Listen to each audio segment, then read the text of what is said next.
Hello everyone. Welcome back to Guide Pro. Some users face an issue where the follow button does not work on Instagram. You tap follow, but nothing happens.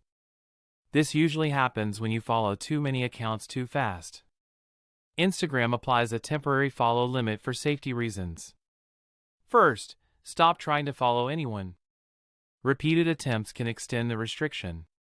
Now log out of your Instagram account. Close the app fully. Wait for at least 24 hours.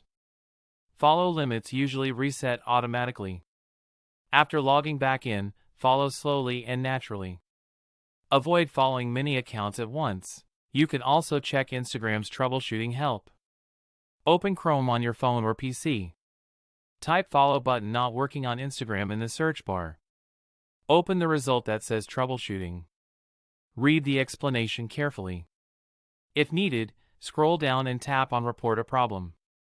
This does not remove limits instantly, but it helps Instagram track the issue. That is how you fix the follow button not working problem. Like the video if it helped you. Subscribe to Guide Pro for more helpful fixes.